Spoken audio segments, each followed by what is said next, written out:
Good afternoon. My name is Ian Ross. I'm the Solicitor and Legal Advisor to Telford and Wrekin Council's Planning Committee. My initial task for today's committee is to clarify and confirm which Planning Committee members are in attendance. So alphabetically, I'll go through. Councillor Dugmore? Present. Councillor Fletcher? Present. Councillor Lavery? Councillor Lavery? Okay. Councillor Loveridge? Present. Councillor Mehta? Councillor Mehta, are you here? I can see you. I can see you. He's frozen, I think. Oh, yes. Oh, yeah. Do you want to see what you can do, Jane? Let him go. Okay, we'll carry on. Councillor Middleton? Present. Councillor Smith? Present. Councillor Tomlinson? Present. And Councillor Turley? Present. Could I say Ian present? Did you hear my present? I call drop. Yeah. Councillor Mehta. Oh, yes. There, yes. Yes, thank you. Can you hear us, Councillor Mehta? He's frozen again. Well, I'll carry on. I'll just do the officers next and we'll see if it calms down the connection. Now to assist, I'd like to clarify and confirm which Telford and Wrekin Council officers are also in attendance today. Andrew Gittins, Area Team Planning Manager. Present. Mark Turner, Area Team Planning Manager. Present. Kieran Robinson, Democratic and Scrutiny Services Officer. Present. Jane Clark, Democratic and Scrutiny Services Officer. Present. Karen Denmark, Principal Planning Officer. Present. Ian Lowe, Principal Planning Officer. Present. And I think that's all the officers. I'll go back to Councillor Mehta. Can you hear us clearly now? I can hear you. Can you hear me? My line just keeps on dropping. It's better now. That's better. Yeah. Yeah. Okay. I can hear you clearly. Yeah. Thank you. And there's still no Councillor Lavery. No. Okay. Well, I can confirm that the meeting is quorate, Chair. May I now hand over to our Chair of Planning Committee, Councillor Charles Smith, to formally open the meeting and welcome everyone to the meeting today. Well, good afternoon, everybody. Welcome to Telford and Wrekin Planning Committee. Due to the current COVID-19 regulations, today's meeting is being held using audio conferencing and available for the public to listen to via an audio feed on the agenda page of our website or via the Council's YouTube channels. This ensures that all those involved or interested in the planning application can hear how the decisions are made. Only those people who have been notified prior to the meeting are able to speak and will be dialed into the meeting via telephone for the application on which they would like to speak. Members and other participants should only speak when invited to do so. Can everyone ensure their microphones are on mute when not addressing the committee? And anyone disrupting the meeting will be muted or asked to remove from the meeting. Welcome to the meeting. Item 1 on the agenda is the apologies for absence. Yes, Chair, we have received apologies from absence from Councillor Janice Jones, Councillor Jackie Liveridge is substitute, and from Councillor Peter Scott and Councillor Bill Tomlinson is substitute. Thank you. Are there any other apologies?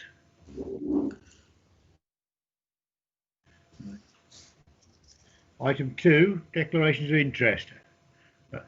Anybody expressing interest in the meeting? None received, Chair.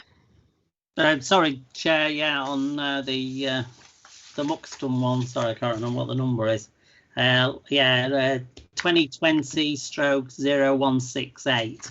I am on the parish Donington and Muxton Parish Council, but I don't take any part in the planning committee or anything like that. So I'm not prejudiced myself. Thank you.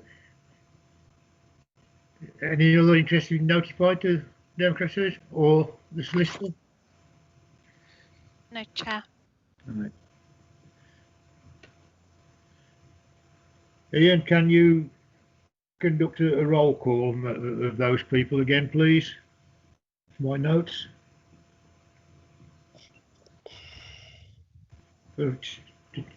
Ian Ross?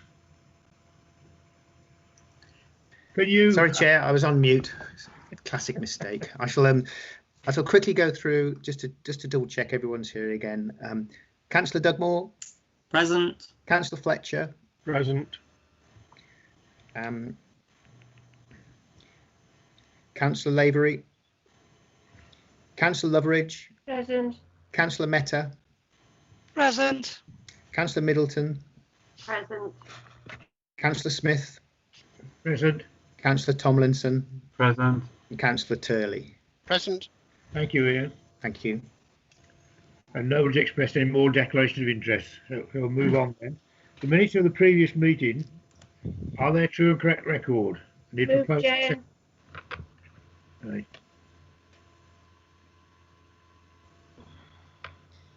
No problems there, right?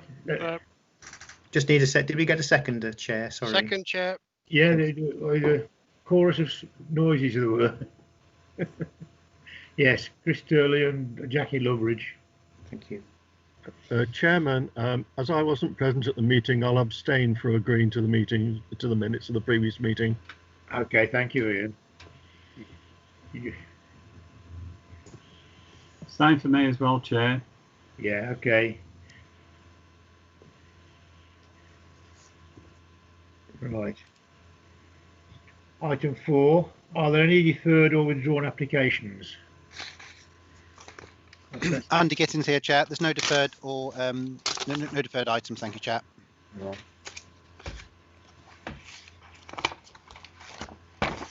Item 5. Any site visits planned? Andy Gittins again, Chair. There's no site visit planned. Thank you. Right, item 6 then, the application for determination. Now, I intend to do them in this order. First one will be the Wellington Road Muxton one, that's 2020/0168.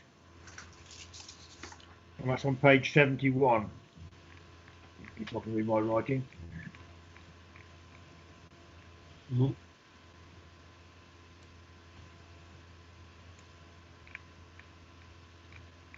That's the Wellington Road one.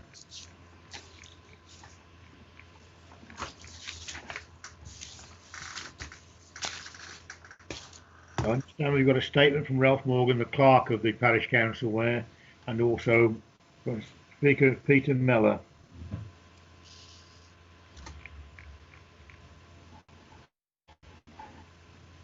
Chair, I'm just going to dial in Peter Mellor. Just bear with me 1 second. Okay, thank you.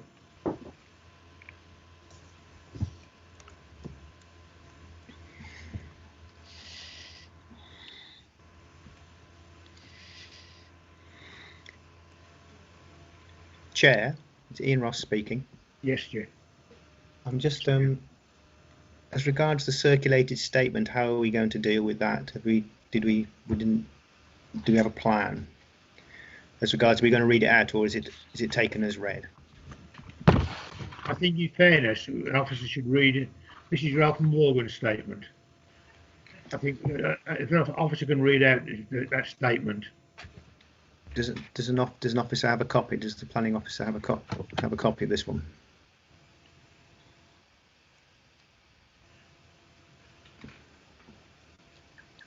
Andrew, you're muted if you're trying to talk to us. Oh no, sorry, Chair. I was just clearing my throat. I can, if I'm just locating actually. I'm happy to read it out. If you just give me 2 seconds.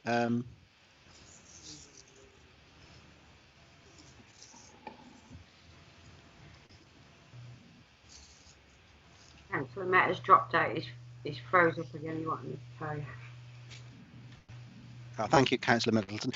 Ian and Jane, did you want to call? I'm just trying to call in the at the moment, so just bear with me. Yes, Charles. Well, Charles, you already know this, but I shall state it that members need to be present throughout the whole of the debate, don't they, to enable them to vote. I know you know that already. Hello. Peter Mellor here. Oh, hello. It's Jane speaking here from just dialed you into the meeting for the Planning Committee. Hello. Hello, Peter. I'm the chairman of the Planners Committee, Charles Smith. What we do, we get the officer to present the report, and then we'll call you in when the report's he's given his report, and also we've got a statement to read from the parish council as well before you come in. But I'll call you at the appropriate time. Thank you. Chair, it's Ian Ross again. I'm just trying to clarify whether we've got Councillor Mehta. Yes, I'm here. Excellent. Okay. Andrew, do you want to do the report? Yep, so this is a statement from Doddington and Muxton Parish Council, who would like to be clear that we do not object to this planning application. The development is on a brownfield site, provides housing on an area of infill within the parish, and is in line with our local plan. We would welcome small-scale housing developments such as this. The reason that we've asked this application to be considered by the Planning Committee is to ensure that action is taken to address the already considerable traffic management issues at this busy junction, and money invested to make the required improvements. The staggered crossroads junction, where Wellington Road crosses School Road in Donington, currently causes significant traffic build-up on both the Donington and Muxton sides, with traffic wishing to make a right turn facing huge problems and lengthy queuing. The addition of these 41 dwellings with the potential for an additional 80 plus vehicles at peak times means that a redesign of the junction needs to be implemented. This will be exacerbated by the planned 350 dwellings and extra care facility planned at Donington Wood Way. There is sufficient space and available land in this area to site a roundabout, which would help to ease traffic flow and graduate entry towards the Clock Tower roundabout, especially at the busiest times of the day. Traffic lights could be considered. We would suggest that these would cause a greater backlog of traffic, impacting traffic flow on the Walker's Clock roundabout to a significant degree. Traffic lights would provide limited improvements that would create additional problems away from the junction. Traffic lights would necessitate this junction being reconfigured to a true crossroads. We would urge councillors to direct Section 106 funding towards these improvements and ask that the junction improvements be a condition of approval. Thank you, Chair. Thank you, Andrew. Can I call in Peter Mellor now, please? Yes, hello. Oh, Peter, you've got 3 minutes to address the committee. Thank you. Now. We've received a copy of the statement from Donington and Muxton Parish Council. They have suggested that junction improvements should be a condition of planning approval for this scheme. If such a condition were to be imposed, then this current scheme for 41 affordable homes would not progress. Our understanding from consultation with the Highway Authority is that an improvement scheme at the School Road junction forms part of their strategic highway infrastructure proposals, hence the Section 106 contribution request to which we have agreed. In respect of the junction improvements being a condition of approval, the contribution agreed with the Highway Authority of £35,387 takes into account the scale of the development and therefore its impact on the highway network, including this junction. To suggest that the development cannot be delivered without the entire junction upgrade being implemented would be entirely disproportionate to its impact and unreasonable in both highways and planning terms. The Highway Authority themselves do not advocate such a proposal. The proposed planning condition itself would fail the planning test for imposing conditions, as the Highways Authority are clear that it is not necessary in order for the scheme to be built. The former factory site has been derelict for many, many years, and to impose this condition now will ensure that all momentum will be lost. The current scheme will not progress and the site will remain an undeveloped derelict brownfield site for the foreseeable future. Yet this scheme is to provide 41 new 100% affordable homes on a brownfield infill plot within the urban area. This is exactly the sort of development which should be supported. It is 100% backed by Wrekin Housing Trust and Homes England, with grant funding as part of their national housing programme. A viability assessment was submitted with the application, and at the request of your officers has been independently assessed by Telford and Wrekin Council's viability consultant, Lambert Smith Hampton Chartered Surveyors. They concluded that achieving the NDSS standards would not be viable.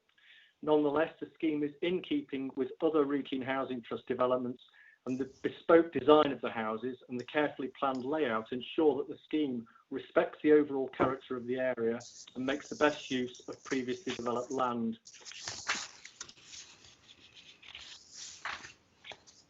Making a substantial contribution totalling in excess of £55,000 to the strategic highway network and local open space.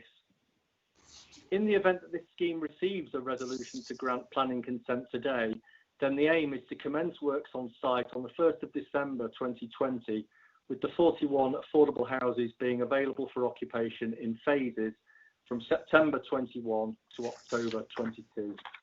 Thank you. Thank you, Peter. Andrew, do you want to comment or? Sorry, Chair. It's Ian Lowe who's going to be the officer presenting this one. Yeah. Ian, could you want to comment on? Thank you, Chair. No further comments from that. Officer recommendation remains as indicated in the officer report that delegated authority should be granted to the Development Management Service Delivery Manager to grant planning permission subject to conditions, informatives and a signed Section 106 agreement. Thank you, Ian. Over to the committee then. Councillor Fletcher. Yes, thank you, Chairman. There's a couple of points. In paragraph 7.34, it says the recreation amount of money is to go towards development near to Kesworth Drive, but then the recommendation at the end is that it should be going to Donington. I think Donington is more appropriate for this recreation, as Kesworth Drive is a bit far away. That's the first thing. The second thing, the recommendation on the Section 106 says 35,000 for strategic highways. I think that we should have strategic highways within 2 miles of the site to make sure that the money doesn't go and be frittered away in other areas of the borough, and in fact the monies are applied strictly to mitigate the effects of this development. Thank you, Chairman. Thank you, Ian. Councillor Dugmore. Yeah, thank you, Chair. Yeah, I mean, I picked up on the recreation contribution as well. Now then, it does, and it's quite right, it does say Donington Recreation, but I haven't got a map I haven't got the map in front of me, but there is actually a play area near Trafalgar Close, I think it is, on the Walker's Clock development, and that has a play area, and that would be within walking distance of this particular development, and you wouldn't need to cross any road or anything. So the thing is that really the contribution needs to go to that play area. Now I'm not too sure what road it's on, but it is on the Walker's Clock development. Perhaps the officer could just check, because you've got the access to the maps. Moving on more generally, comment on this development. I mean, yeah, quite. It is a brownfield site. It's had applications for over 30 years. So, and it does need tidying up. But as has been mentioned, the concern is over the traffic, and anybody who uses the Clock Tower roundabout, McDonald's or anywhere around there knows the problems that occur at least, sort of at peak times. And it's been exacerbated by the fact that the roundabout was upgraded so that the traffic is even more faster moving than it was. And yes, I mean, at some stage in the future, there is going to have to be a complete reorganisation of the whole of the road layout there. And yes, I totally agree with Councillor Fletcher, and it should be the same for all applications, that contributions should be limited to the actual area in which they impact. I have two queries on the report, as well as the contributions for the play area. On 5.2, it says the site roads might be adoptable or they might not be. Well, as we've seen on other developments, there are problems if the roads aren't adopted or aren't of an adoptable standard. And I'd like to know who's going to, if the roads are not going to be made of an adoptable standard, who's going to actually pay for the upkeep of these roads? Because as we've seen in other developments, there's either has to be a contribution from the people that live there, or there has to be if it's a housing trust or association, well then they need to be contributing to it. But I can't see anywhere in the report where that's going to be put in place. And if, as I say, if the roads are not going to be of an adoptable standard, well then there needs to be a condition to make sure that there is some funding to actually to maintain the roads, or else who's going to pay for it? The other thing is that I'm concerned again on 7.9. We've got the dwellings don't meet the national design standards. We had this at a previous application at our last meeting, and so I'd be interested to know when we're going to actually make sure that all new build in Telford and Wrekin is going to be within the national design standards, or else there's no point in having them. So if we could just have an answer on those 3 points, please, Chair. Thanks. Okay, Ian Lowe, do you want to answer the two councillors? Yes, thank you, Chair. Thank you, Ian, Nigel. Yeah, just on that first point, Kesworth Drive, apologies, there's clearly an error in the officer report. The intention, after discussing the scheme with the Healthy Spaces officer, was to direct contributions towards Donington, the Donington Drive site.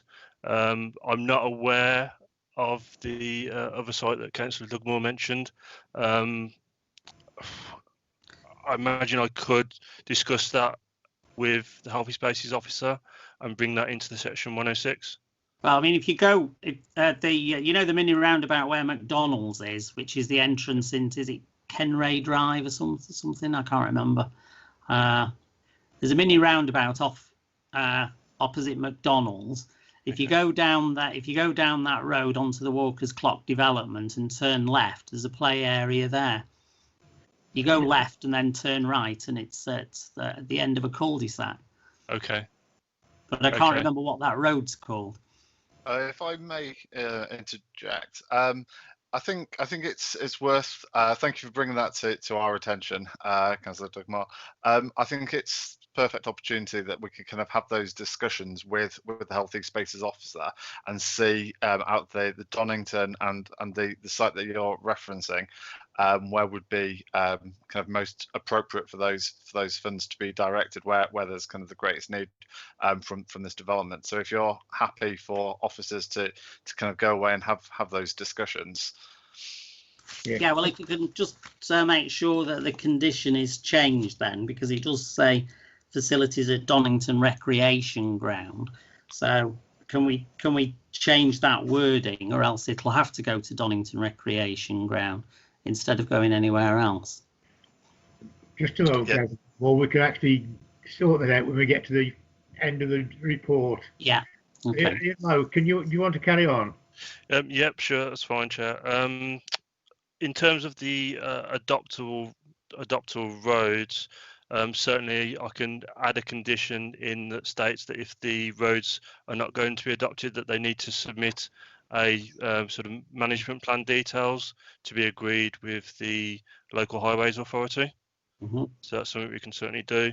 And just on the points raised in respect of the national design space standards. Officers, we always try to ensure that any new development that comes forward meets those standards. But the policies within the local plan, policy H04, does allow circumstances where if viability is an issue, then they may not be able to meet those standards, and that's one of those cases. And we have had that independently assessed ourselves, so it wasn't just a case of they put that forward to us and we agreed it. We had that independently assessed, the whole viability of the site. So we did make sure that was the case in this instance. So in terms of compliance with the local plan, I'm satisfied that it does. Mm-hmm. Okay, thank you. Any further comments? On planning ground, I see no reason why we shouldn't be allowed, because it's derelict land and we need to get it back into operation. Yeah, 100% affordable as well. You were going to try and amend the recommendation, Councillor Dugmore. Yeah. Well, we need to add a condition that for a management plan, if the roads are not going to be of an adoptable standard, and we also need to amend the condition number 2 for recreation. So it's the upgrade of existing facilities at nearby play areas, or the nearest play area. Are you happy, Councillor Dugmore, if we were to amend that, have the discussions with the Healthy Spaces Officer to identify the site where those would be most appropriate, and then amend that condition to specify those parks, all parks within that condition? Yeah, because the nearest play area is the development right next to this one, and so it would make sense, because as we've said, the roads are really busy anyway, and therefore young children, you'd want, you want them to play at the nearest place, not be taken on a trek that's going to be half a mile away. Okay, thank you, Councillor Dugmore. Are the committee happy with that recommendation for amending the? I'm happy to move it, Chair, with the recommendation. You seconder for that? Yeah. All right. Ian Ross, can you do the roll call?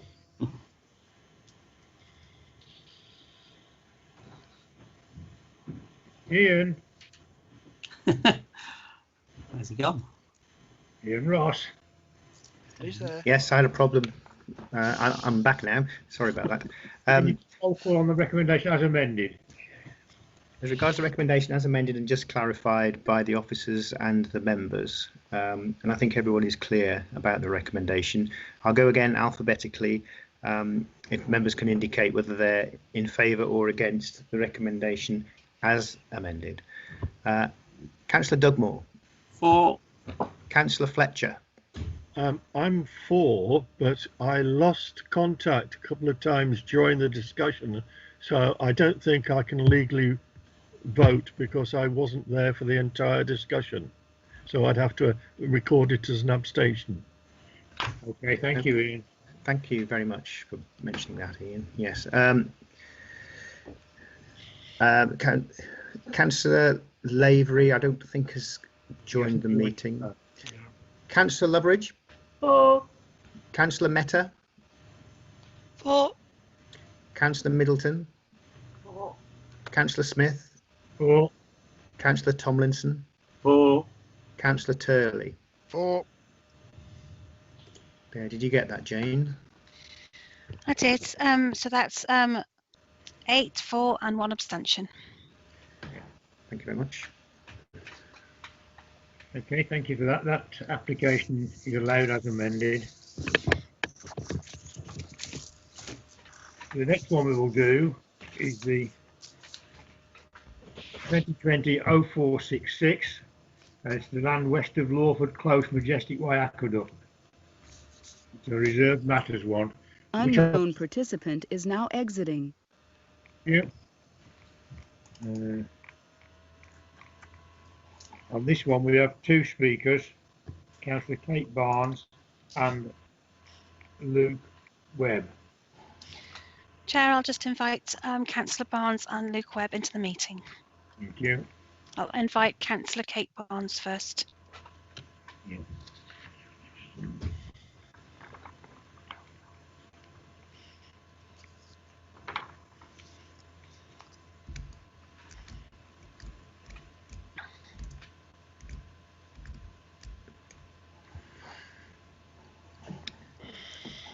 Chair, it's Ian Ross speaking.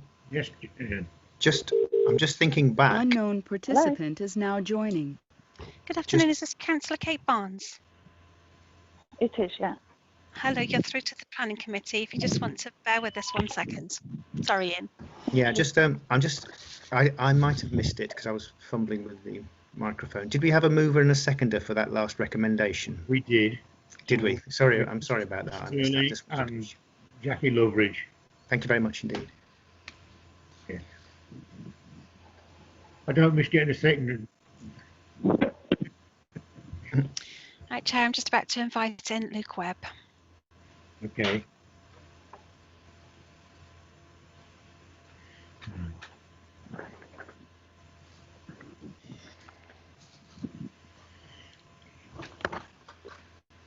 Unknown participant is now joining. Oh, hello, is this Luke Webb?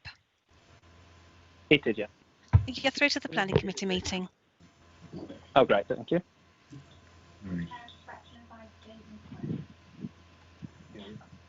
Are we okay? Hello? Yes, Hello. Charles. Hello. I think everyone's here. Good afternoon. And hello, Kate. I'll call you at the appropriate time to give you your 3 minutes. Okay. The officers want to present the report, what it's about. Yes, thank you, Chair. So we've got a reserve matters application for 39 dwellings to include the layout, the scale, the external appearance and the landscaping of the site. The principle of development and the point of access were approved by members in October 2019, at which point members requested that the subsequent reserve matters be presented to them for determination. The application has also been called in by Dorley Hamlets Parish Council. And as you mentioned, Chair, there are a number of speakers, so I'll hand back to you. Thank you. Thank you, Andrew. Councillor Kate Barnes, do you want to do your 3 minutes starting now, please? Thank you. I'm here today to speak on behalf of a group of local residents and the Parish Council.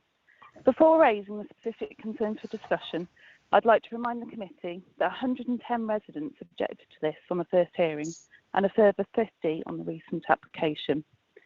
Along with this, residents have submitted a petition of over 2,000 signatures. My main request today is that each and every member of the committee give this application the attention it deserves. Only 3 of the committee questioned this plan previously, and it is clearly away from any residents. So I urge each and every committee member to question and scrutinise this application. I've got 6 points that I think need raising and discussing. Number 1, the road infrastructure. Majestic Way remains a congested and well-used road with little or no safety measures in place. Even with the proposed speed tables, this does not help to alleviate the ongoing issues with traffic, school parking and road safety. Number 2, the impact on nature. There has been a response to the Friends Group, which has again addressed these concerns in monetary value, but residents continue to be concerned for the impact on nature. The changes to the plans have been raised by the officers, but do the answers from the developers really answer these issues? Number 3, last time committee members raised issues with flooding concerns. Have these been addressed satisfactorily? Number 4, committee members also raised concerns with the retaining wall. Have these been addressed? Number 5, the fire service mentioned there should be a swept path analysis. Has this been addressed? And number 6, does the tree retention plan meet the requirements as stated in the local plan? So in summary, there are many issues that need addressing and discussing with due diligence. Residents are disappointed that this site, earmarked in the local plan, contradicts so many aspects of what the local plan's key aims are supposed to be. For instance, the environment and community green spaces will be protected and enhanced. Therefore, we hope that the discussion and scrutiny needed should be reassuring and comprehensive so that residents can have some reassurances. Thank you. Thank you, Kate. Luke Webb, can you give your 3 minutes now? Yeah, of course, yeah. So thank you for allowing me time to speak in favour of this application today. My name is Luke Webb and I'm the applicant for the submission. This reserve matters submission is pursuant to a local plan allocation and an outline approval for 39 dwellings, which established the principle of residential development and included an approved principles plan and section 106 agreement, which this submission accords with. Unknown Our participant application is now comprises exiting. 39 dwellings and working alongside Homes England, Telford Wrekin District Council and Wrekin Housing Trust, we're able to propose a provision of 100% on-site affordable homes. As identified in your officer's report, we have worked closely with the council to improve our submission from pre-app stage through to now. Whilst our original proposal comprised only 2 and 3 bed dwellings, no detached homes and a higher development density, all such matters have since been addressed in line with officer's advice.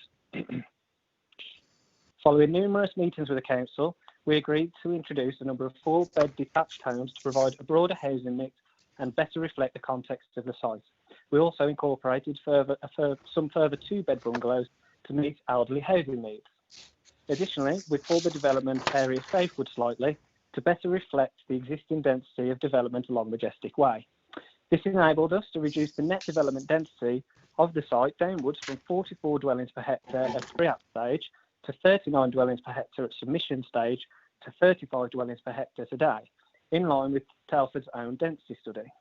I can confirm that the development will be NDSS compliant whilst exceeding minimum garden standards due to increased back-to-back separation distances to account for existing site levels. The new homes will also generate visual interest through a mixed materials palette, feature brick detailing and a variety of canopy styles. Car parking has been provided in accordance with policy, with access and all necessary off-site highways mitigation works being agreed at outline stage. The proposed scheme also offers biodiversity enhancements, not least through the provision of a comprehensive landscaping scheme and an above-ground subs feature, whilst existing boundary hedgerows are maintained. As per the completed Section 106 agreement, there will be financial contributions of circa 165,000 towards education, 23,000 towards recreation, and 52,000 towards Dorley Pools and Pitmounds Local Nature Reserve, with Living Space having worked extremely close with the council to mitigate any potential ecological development impact. Our partner and registered provider for the site, Wrekin Housing Trust, have also provided the following comments. The mix of homes being 2, 3 and 4 bed houses together with 2-bed bungalows, most likely all affordable rent, will meet a range of local housing needs and are supported by the council's housing team along with Homes England. We are pleased with the quality of homes proposed here, which complement the existing properties adjoining the site, including a number of larger detached 4-bed houses. So it is for the aforementioned reasons that I hope members vote in favour of the officer's recommendation this afternoon. Thank you. Thank you, Luke. Andrew Gitty, do you want to come back on the report on what's been said? Yes, please, if I may, Chair. So the scheme comprises a mix of 2, 3 and 4 bed properties. The detached 4 beds have been secured through negotiation, which reflects Unknown the pattern. participant is now exiting. Sorry, Chair. Start again. The detached 4 beds were secured through negotiation to reflect the pattern of development along Majestic Way. Excuse me, everybody. The density has also been reduced from 44 dwellings per hectare at pre-app stage down to 35 dwellings per hectare. Now, this wasn't through a reduction in numbers. Excuse me, everybody. This was through utilising the whole site area, which was secured at outline stage. So it pushed the red line boundary further south, but still within the same as the outline. The scheme provides a mix of 4 2-bed bungalows, and the entire scheme is 100% NDSS compliant. The scheme is either secured or integrates elements to mitigate against the impact which have been raised as concerns. These include the traffic calming measures, the raised table junctions near the site boundaries. There'll be a coloured feature strip in the centre of the frontage, as well as, excuse me, as carriageway resurfacing along Majestic Way. The monies towards the Dawley Pools and Pit Mounds Local Nature Reserve have been noted. That's 53,000 in total. They consist of 18,000 towards all ability paths, to mitigate the impact of extra footfall. £14,000 for the restoration of 3 ponds for great crested newts and other amphibians. £1,800 for information boards and litter bins, and £1,100 towards a newt hibernacular to allow hibernation. And that's in addition to £18,000 for a 25-year programme of maintenance. We've got conditions on the outline that require the submission and approval of a tree replacement scheme. We've secured contributions towards off-site play and recreation of 23,000, and the scheme also formalises the existing informal route, that's a footway route, to the south of the site as a public footpath. The drainage attenuation feature is retained through the reserve matters, with the technical details conditioned for approval. TWC drainage have no concerns about the adjacent pools to the north, that's Wide Waters and the Dandy.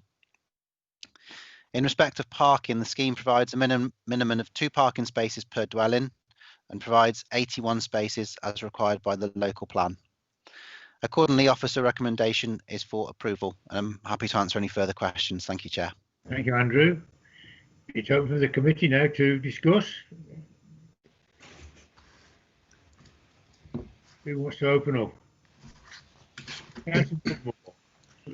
Yeah, thank you, Chair. Yeah, well, I mean, obviously, with outline having already been granted, the principle of development's already been conceded, so we're a bit limited as to how we can address the concerns of the residents. I've just got a couple of questions though, with regards to flooding, and I seem to remember mentioning this when it was earlier discussed last year.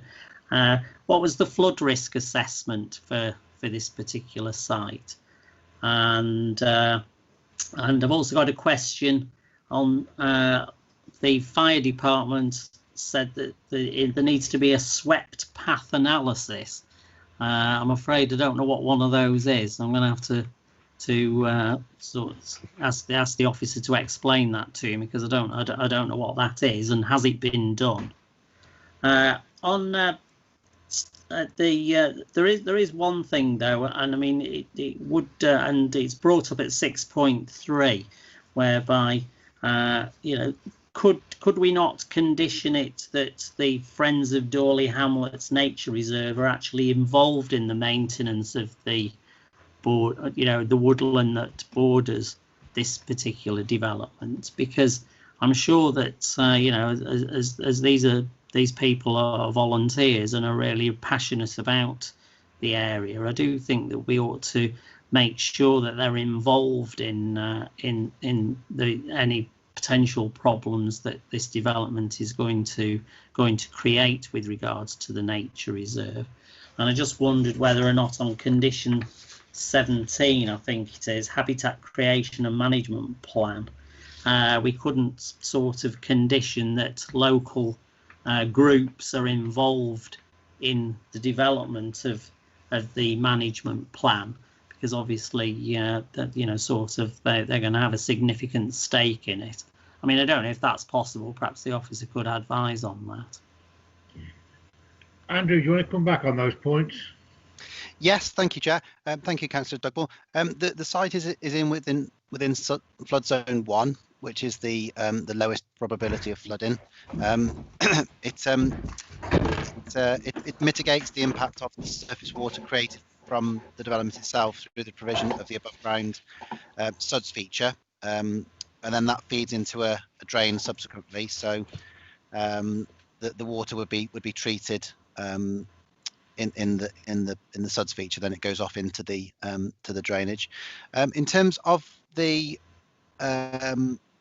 swept path analysis, what it is obviously when a fire appliance or a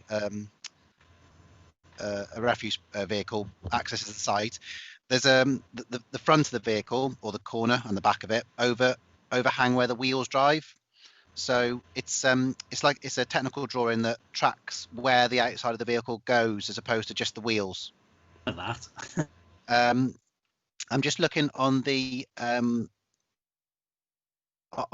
details submitted for the application, and there are quite some plans, so you'll have to bear with me a second.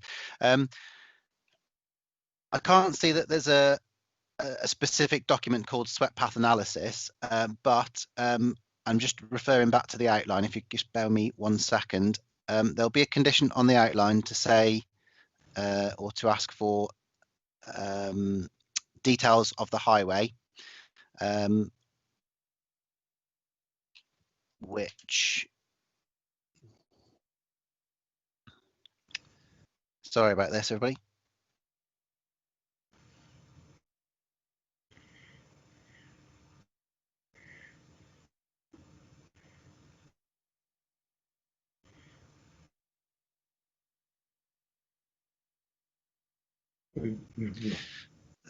There's a condition which asks for the highway details, and in order for the highway to be adopted by the local authority, they have to conduct the swept path analysis. That's under what's called part of the Section 38 agreement. So that would be done as part of that process. Even if it weren't to be adopted and it was going to be privately maintained, which for a development of this size I would say would be unusual, we would ask for the details, because what it would mean is that you'd have to have bin storage on the because it wouldn't be able to drive down the road itself or parts of it. We would have to have bin storage near the entrance, about 25 meters from the access. In terms of the site plan, which is within the pack, which has been circulated, that does actually include a turn-in head for an 11.5 meter long vehicle. That's on the western boundary by the SUDS attenuation feature. So I can't. Sorry, there was a bit of a garbled way of saying yes, it has been done, but I haven't got a plan to show it on the file. Mm-hmm. What about the suggestion, Andrew, about involving the local groups? Yeah, sorry. Yes, as Councillor Dugmore said, there is a condition which asks for a landscape management plan. I think I would lean on Ian Ross's experience here. I don't think we could specifically ask that a local group is involved, but I think obviously Mr. Webb from Living Space is here, so I think informally we might be able to say that that they would liaise with the local group. To be honest, if you've got a volunteer organisation willing to help out, which reduces your maintenance costs, it would be it seems an ideal opportunity. So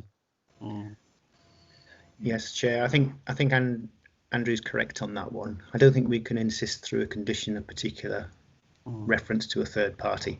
However, we can, as officers, if we're involved in if we have some involvement, we can also seek to involve local groups as well, if there's scope for officers to do that. Thank you, Ian. Thank you, Andrew. Any other comments from the committee? No? Chair? Yes, Ian. Sorry, did you see your hand go up? Yeah, it's only just gone up. Right.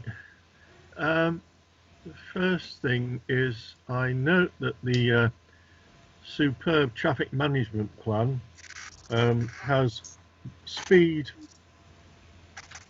well, they call them what's the word, by the junctions where it accesses, they're going to have these trying to read the word,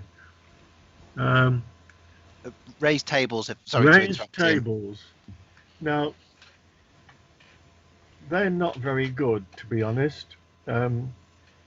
Some drivers, I use the word some, think it's a matter of pride to get over these things with the least amount of slowing down, in fact speeding over them, and they create a lot of noise, and because they're going at high speeds, it means the vehicles become a bit unstable.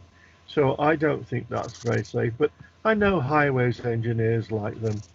But residents don't, because they create noise for residents. That's the first thing. And then the other thing, find the relevant bit going through the documentation. There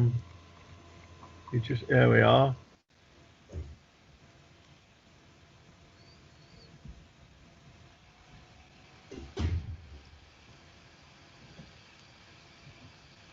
Ian, are you with us? Or have you frozen?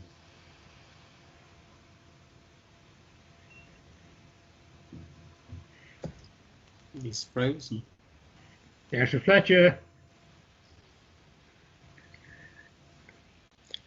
Chair, should we pause a bit just while Jane? Sorry, are you okay to see? Yes, I'll say. I believe Councillor Metta's having a few issues as well with connection. So when you come to your roll call, you might just want to check everybody's heard everything. I think Ian's back. Yeah, it looks like it. Oh, well, he was for a moment. Councillor Fletcher, can you hear us? Councillor Metta's back with us.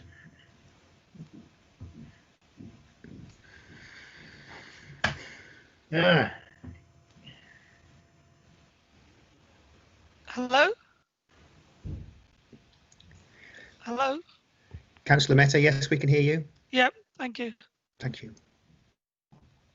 Ian, I'm just trying to dial back Councillor Fletcher, but I'm not sure if it's doing anything at the moment. So there he is. He's back. Oh, now. he's back. That's good. I'm back now. I mean, you can hear me. I can hear you now, but we lost you halfway through your submission. I think he might have gone again. Oh. It's difficult today.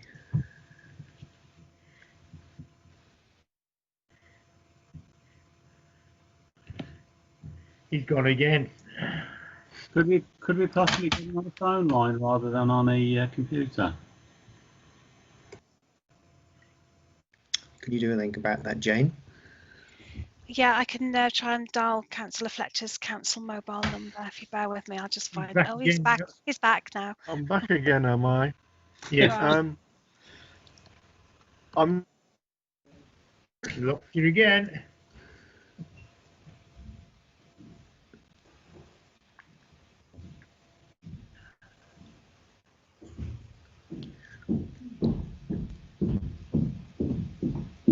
Yeah.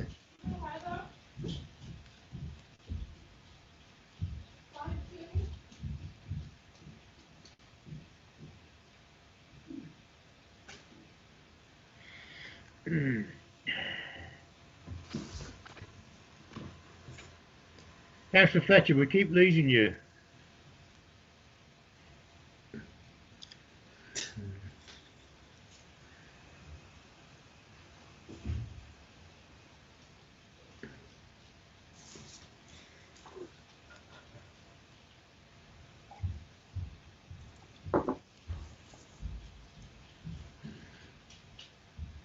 Right. Chair, it's Ian Ross speaking. Thank you, Ian. I think we're probably doing the right thing halfway through a debate on an item. And I think we're trying to get hold of a councillor who is actually speaking at a certain point. He hasn't missed anything because we haven't really done anything since we lost connection with Councillor Fletcher. No, you've missed nothing. So if we can just perhaps keep it that way for a moment longer unless we're convinced that Councillor Fletcher is not going to get back in. I'm mindful of the fact he was making a contribution. I know, yeah. I'm just getting his phone number from one of my colleagues, and then I'll try dialing his mobile and see if we can join him back in that way. I'll be with you in a second. Right.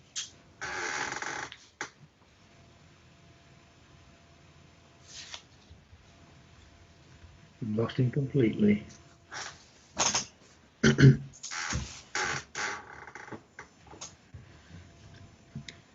Chair, it's interesting. Councillor Fletcher's name's still at the bottom. It's just it's as if there's a connection, but not a good enough connection. Hello, can you hear me at all? Oh. We've got you, Ian, but can you stay with us? I'm trying to, but it's your system that seems to Ian, be your failing. mobile may phone. I've been trying to get you on your mobile to see if that was any more Unknown stable. participant So is it may now be that it's joining. ringing. You have reached the phone of Councillor Ian Fletcher. I'm sorry I'm not available at the moment. Please leave a Bear with me, message I'll try and I and will get get rid of back to you the- as quick as My possible. mobile, Thank you. council mobile, doesn't work where I live. After you finish Plus your the message, signal just hang for up. EE Or is to hear more rubbish. options, please press 1. Is it the number ending 390? That's So I the don't take, one. so I don't remove the wrong person from the meeting. Unknown Yeah. participant is now exiting. That's There we go. my council one, and I'm afraid it's no good because there is no coverage for EE where I live. That's why my private one is on a different system. Ian, you were making a contribution on this report. Yeah, I was trying to, if you can hear me. I can hear you. We can hear you. Good. Chair. My concern is that two concerns: the impact of this development on the neighbourhood amenities, which I think is wrong, and that what I raised last time when the initial outline was granted, was the fact of what mitigation there is for potential catastrophic failure for the Dawley pools which adjoin the site and could flood the site, and that has not been cleared, so I can't really support the application. Thank you, Chairman, and I'm sorry it's took so long. Andrew Gitty, do you want to make a comment on that? You're on mute. So sorry, Chair. Was that on the Dawley pools? Yes. Yeah, I think I'm informed they're called Wide Waters and the Dandy, and I was just looking back, if you just bear with me a second.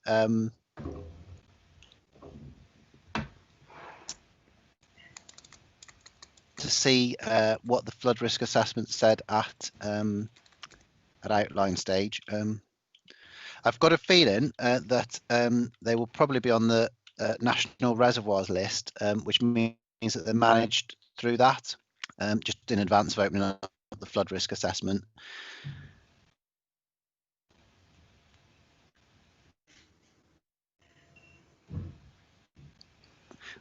Just in addition to that, I know the council's drainage team that they are aware of the presence of them, obviously, and they've got no objection. I don't know if it's right, Ian Ross, to refer to an application we dealt with in Halesfield for an industrial unit a few probably a year ago now. That was actually I think, would that be Homer Lake that was adjacent to or within the flood zone? That was actually mapped as being within the flood zone from Homer Lake, whereas this site isn't. Not Homer Lake, I mean Wide Waters and the Dandy. So we do take it into account, but the TWC drainage have subsequently got no objection following that assessment. I think if we waited for the flood risk assessment to be open, we might be here till about 4 o'clock, I'm afraid. But so that's my advice in the interim. Okay. Any other comments from the committee? No? You've seen the recommendations. Somebody move them? Move them, Chair. That's Jackie Loveridge. Seconder? Yes, Chair. Was that Chris Turley? Councillor Turley, yes, Chair. The recommendations are before us. Ian, do you want to do a roll call of who's for it again? Who wants to abstain? Yes, thank you. Thank you, Chair. Regarding the recommendation in this matter, members, perhaps could you indicate whether you're in favour or against the recommendation? Councillor Dugmore? Against. Councillor Fletcher? Against. His name's Councillor Levy. Councillor Loveridge? For. Councillor Mehta? He's gone. He's gone. He's gone. Ian, do you want to go through the list? I know Councillor Matt has been having a few issues with connection, so I don't know if you want to go through the rest of the list and then maybe come back to him at the end. Yes. Councillor Middleton? For. Councillor Smith? For. Councillor Tomlinson? Against.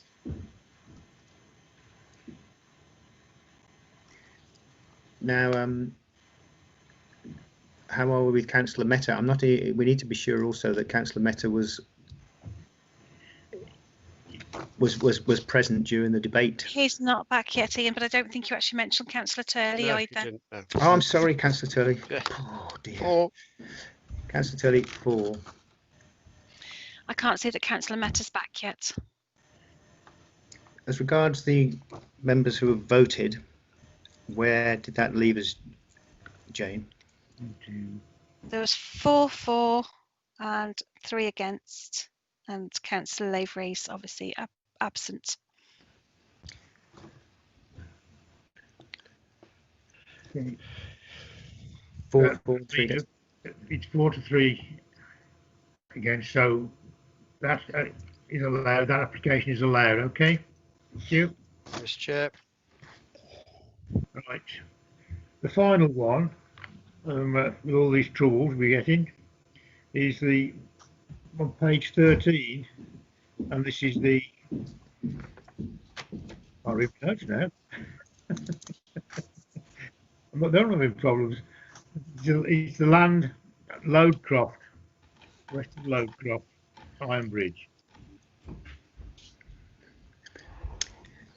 Chair, it's Ian Ross speaking. We have a speaker for this one as well. Ian, sorry, carry on.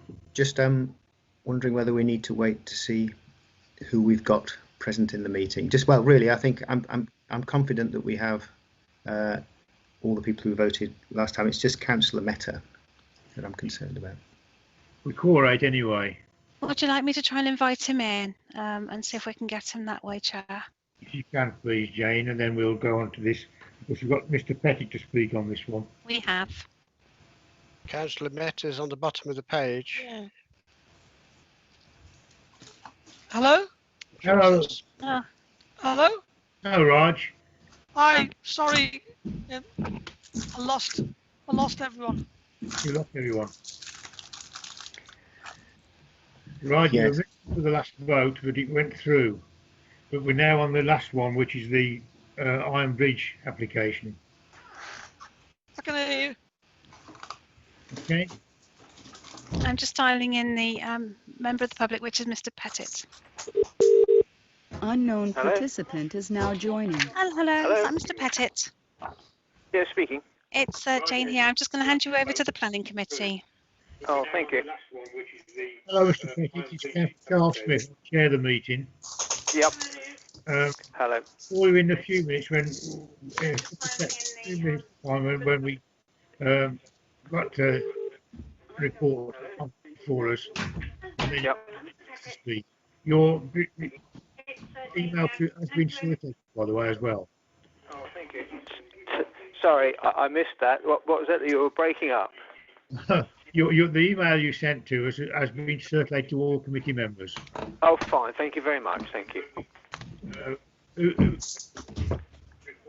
Karen, you're presenting this one. Yes, it's me, Chairman. Thank you. So this application relates to a property known as Sorry, has Mr. Pettit got the YouTube on in the background as well? Because I'm getting that feed. Yes, I have. Yeah. Are you able to mute that, please, Mr. Pettit? Yeah, I'll just try and mute it now. Thank you. Karen, you're presenting this one. Yes, it's me, Chairman. Thank you.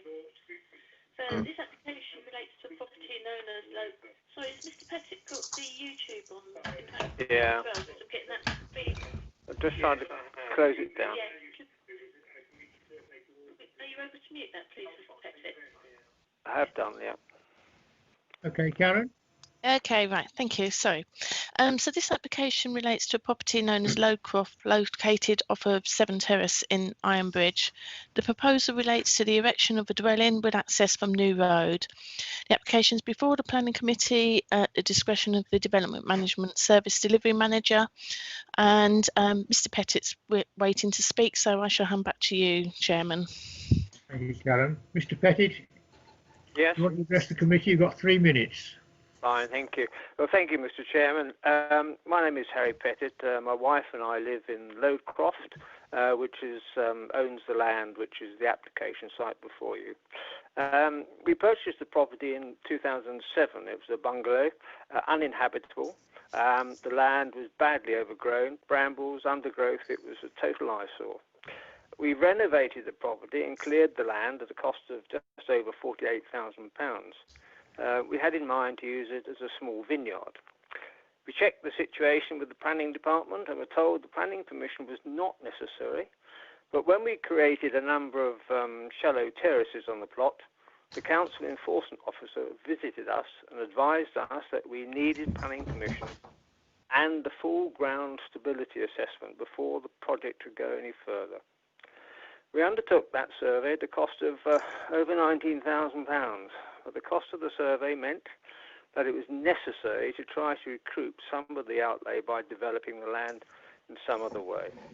We made initial inquiries to the planning department. The officers were encouraging in respect to the principle of the proposed development for residential purposes. And after pre-application inquiry and a year's survey, we submitted the application you have now before you on the 21st of June 2016. This was submitted with two others which, taken together, covered all the land associated with Loadcroft. Two of those were approved in October 2019, an application before you outstanding.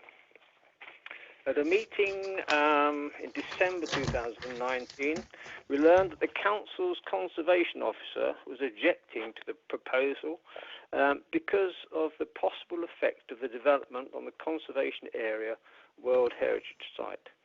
Now, this is the first time in 5 years that have elapsed since we submitted the application that we were made aware of any objection to the principle of development.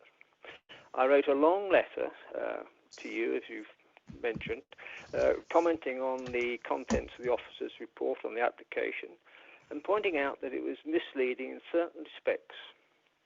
I hope you have had a chance to read it.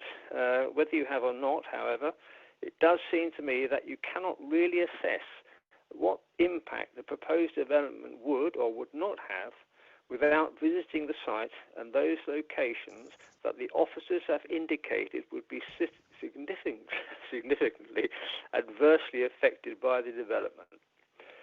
My view is that the claims made in the report are incorrect or seriously exaggerated, and I would invite you to visit the site and assess the land and the level of the impact for yourselves. Thank you very much. Thank you, Mr. Pettit. Karen, do you want to make a comment? Yes, certainly. Right, so as we've heard, this proposal relates to the erection of a two-storey dwelling, and as Mr. Pettit set out, it's one of three dwellings that were applied for on the current property known as Lowcroft, one being the replacement for the existing bungalow and two new dwellings. Unlike the other two dwellings, participant is now exiting. Unlike the other two dwellings, this proposal requires access from New Road, which is a single-track lane running eastwards from Wharfridge. The new parking and turning area would be created adjacent to New Road to serve the proposed dwelling. The site is undeveloped land, and from historic maps it can be demonstrated that this land has always been undeveloped, and as such it plays a role in the setting of the adjacent listed buildings, the conservation area and the outstanding universal value of the Severn Gorge World Heritage Site. Whilst the site is greenfield and has some landscaping within it and along the boundaries, the proposed development would be visible from various vantage points in and around the gorge, having different impacts, different levels of impact depending on where you are.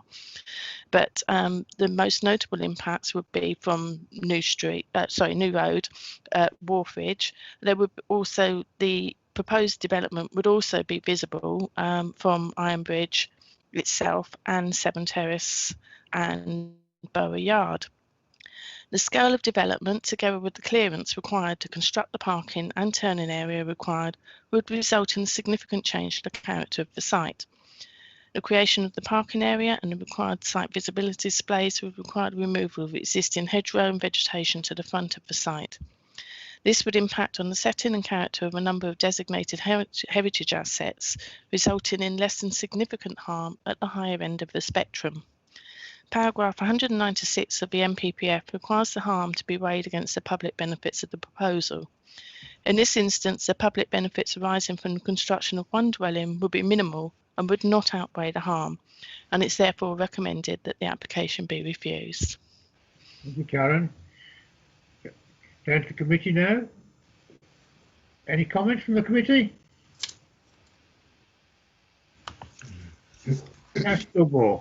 Yeah, thank you, Chair. Yeah, I mean, it's very interesting to hear from Mr. Pettit about his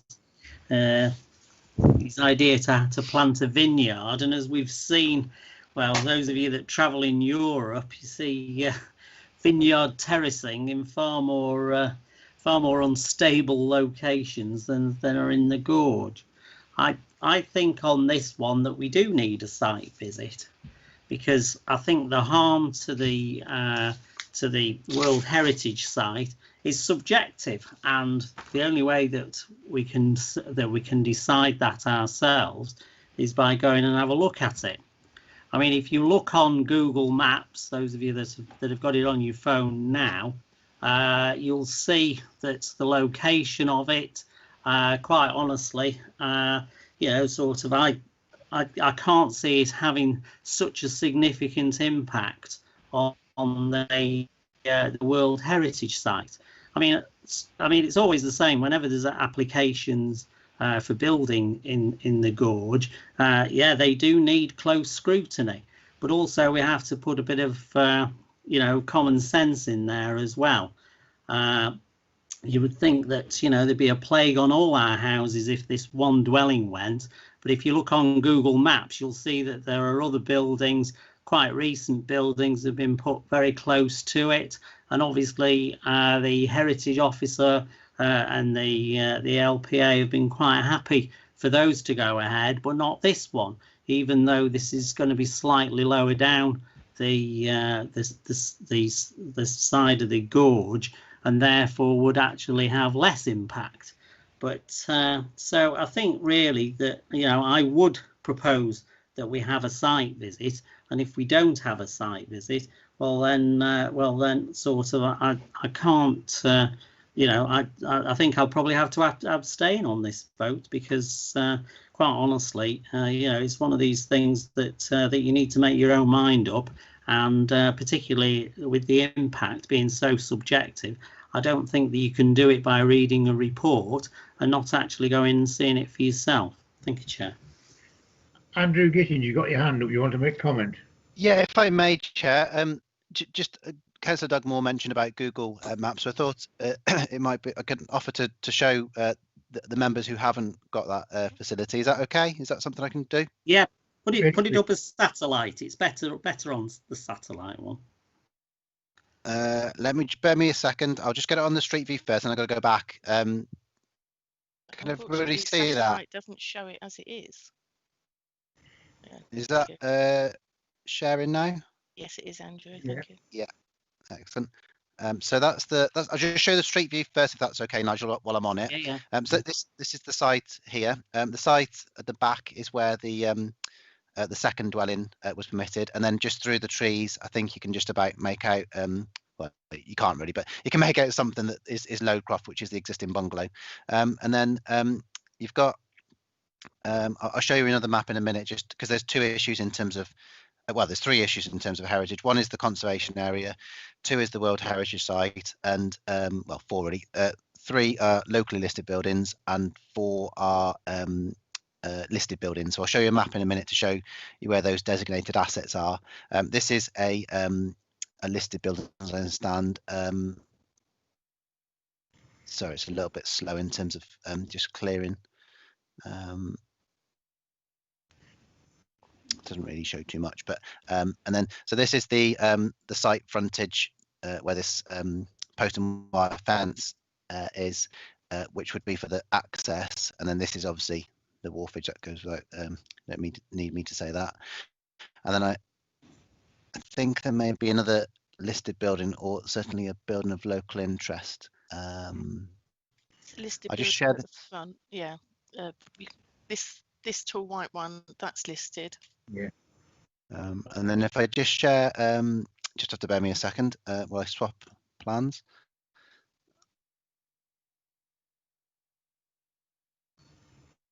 Can everybody see the map I've put up now? Yeah. So if I just take off the locally listed buildings, they're the yellow ones. So I don't know if anybody can see my cursor, but it's the bakehouse is the is approximately where the dwelling would be. So if I just flash up the listed buildings, so as I said, the one we saw with the brick frontage and the rendered side is listed, as Karen said. The transformers are approximately where this dark patch is here, and then you've got that listed building which I showed you on Street View. Then you've also got the backs of these two, and then the pub next door is listed as well. And then just as Councillor Doug Moore requested, if we can get it to work, the satellite.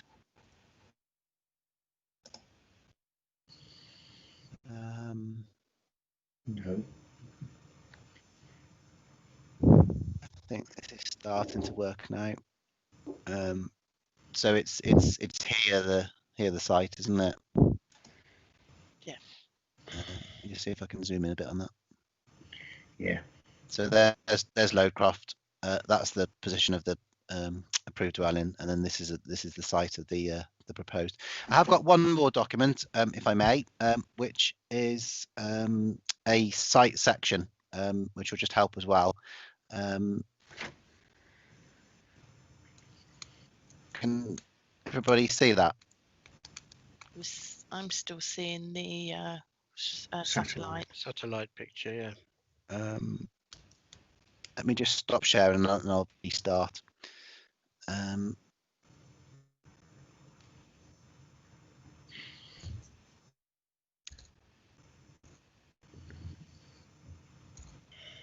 That should be working now, hopefully, if give it a second. Yeah. I'm not too sure if this was circulated within the report, but again, just excuse stating the obvious, but the new road is down the bottom, and then you've got the slope, and then this is the location of the dwelling. It doesn't show a great deal because it's not particularly in context of other buildings, but the listed building is near the front, obviously. So.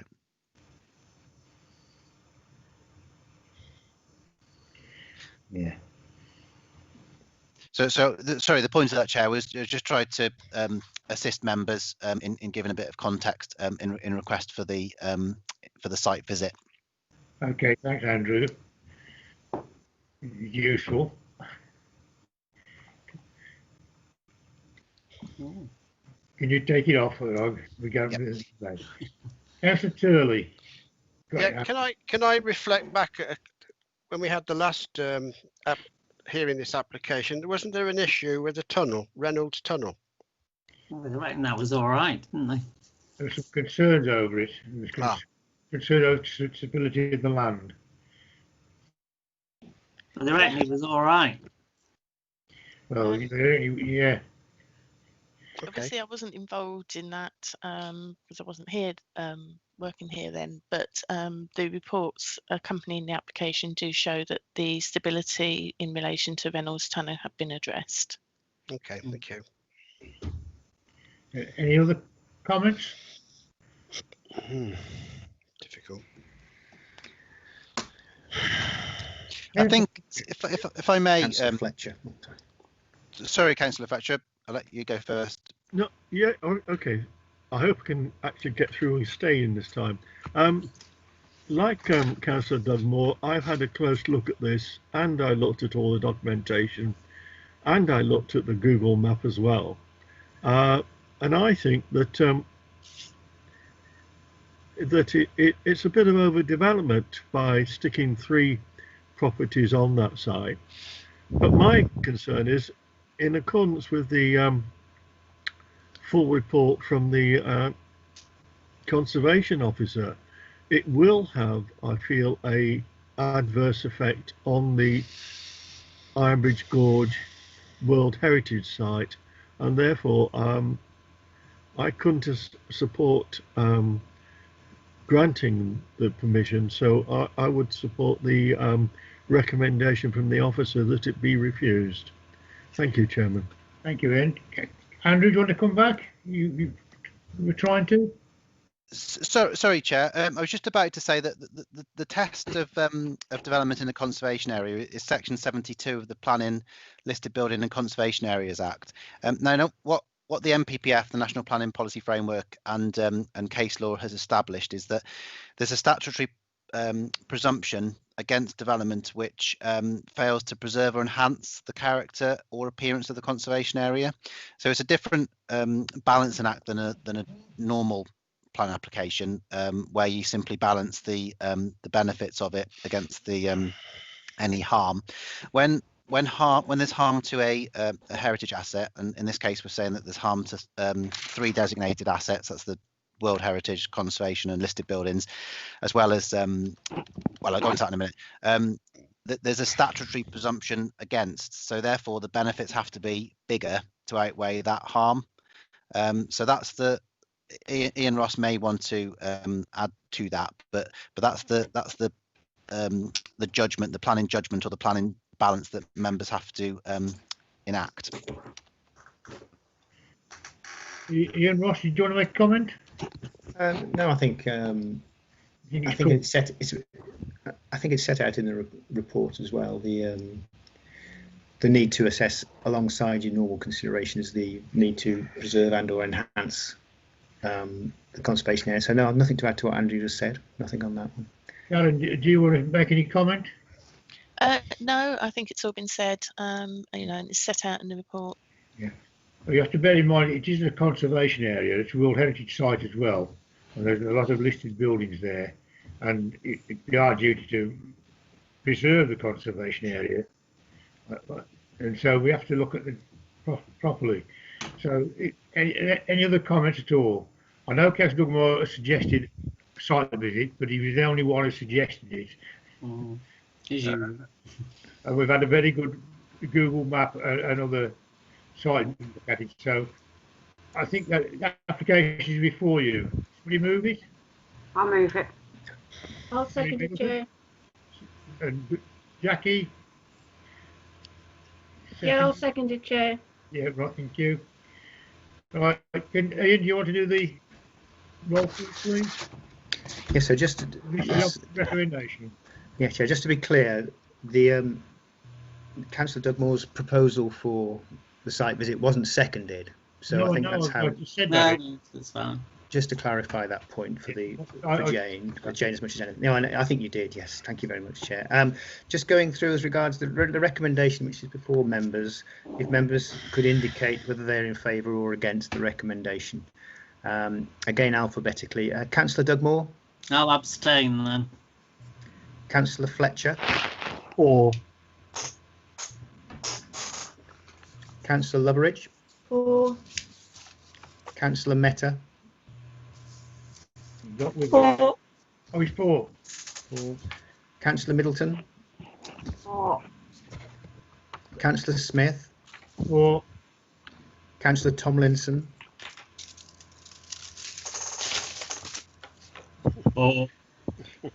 Councillor Turley. For. Jane, you got that clearly, yes. Yes, sorry, I was just trying to take off mute. Yeah, so that was 8 for and 1 abstain. Sorry, 7 for, 1 abstain, and obviously James Lavery is not available. That's perfect. Thank you. Is carried. Okay. Thank you. Yeah, that brings us to the end of the agenda. Thank you all for attending. Thank you. Landlines work better, you know. Stay safe. I said landlines always work better because they're all connections. Okay, thanks all for attending. Okay. Bye. Thank you, Chair. Thanks all. Bye. Bye-bye.